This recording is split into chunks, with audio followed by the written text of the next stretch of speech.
శ్రీ ఆదిశంకరాచార్య విరచిత వివేక చూడామణి 6వ శ్లోక భావార్థం.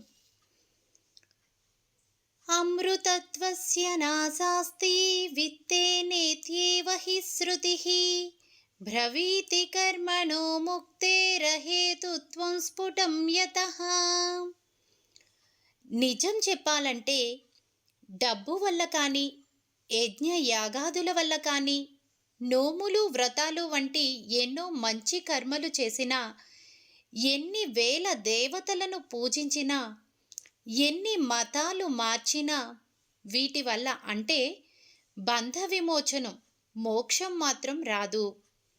మరి ముక్తి మోక్షాలు పొందాలి అంటే కేవలం అహంకార మమకారాలు విడిచిపెట్టి మంచి మార్గంలో నడిచిన వారికి మాత్రమే మోక్షం లభిస్తుంది అనుకుంటారు.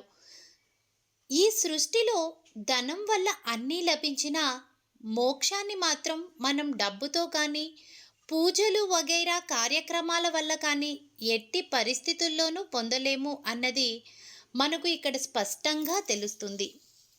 కానీ నేటి సమాజంలోని మానవులు మాత్రం మాయచే కళ్ళు కప్పబడి డబ్బులోనే సమస్తం ఉన్నాయనే భ్రమలో బతుకుతున్నారు. ఉదాహరణకు, ఒకానొక సందర్భంలో భగవంతుడు మాయను పిలిచి, మాయా మాయా నీ వల్ల నాకు చాలా అపకీర్తి వస్తుంది. నీ వల్ల అందరూ నన్ను మాయోపాధి అంటున్నారు. కాబట్టి నువ్వు వెంటనే ఎక్కడికైనా వెళ్ళిపో. నీవు ఇంకెప్పుడు నా వెంట జంటగా ఉండకు, నన్ను వదిలి వెళ్ళిపో అన్నాడు. మాయ వినయ విధేయతలతో 2 చేతులు జోడించి, మీ ఆజ్ఞ శిరసా వహిస్తాను, కానీ మీరు లేని చోటు ఎక్కడో చూపిస్తే అక్కడికి వెళ్ళిపోతాను అంది.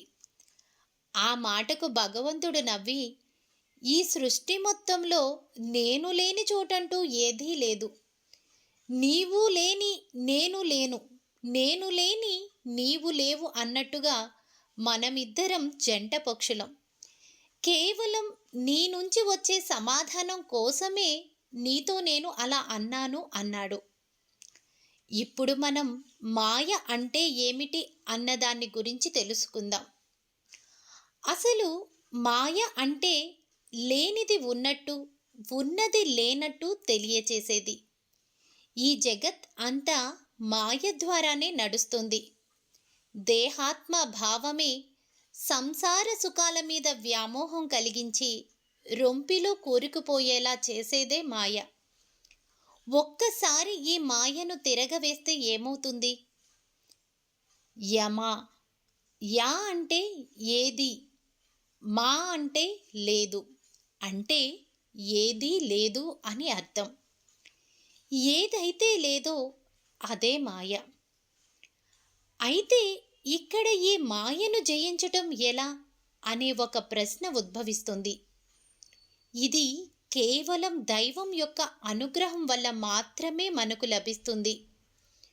మనలో ఉన్న దైవత్వాన్ని మనం తెలుసుకుని అనుభవంలోనికి తెచ్చుకోవటమే మన జీవిత లక్ష్యంగా భావించి, శాశ్వత ఆనందాన్ని ఇచ్చేది కూడా ఇదే అని తెలుసుకుంటే, వివేకం అనే నావలోనే జీవితం అనే సాగరాన్ని దాటడానికి మనం సాధన చేయాలి. అంతేకాని ధనం లేని స్థితిని ఊహించుకుని భయపడకూడదు. ఉదాహరణకు, ఆకాశాన్ని మేఘాలు బాగా దట్టంగా కమ్మివేసి ఉన్నాయి. అయితే మబ్బులు ప్రక్కకు తప్పుకోగానే సూర్యుని యొక్క వెలుగు ఎలా ప్రకాశిస్తుందో అలాగే ఇదంతా మాయ అని మనం తెలుసుకోగలిగితే ఆనందమయమైనటువంటి స్వస్వరూపం మనకు వ్యక్తం అవుతుంది.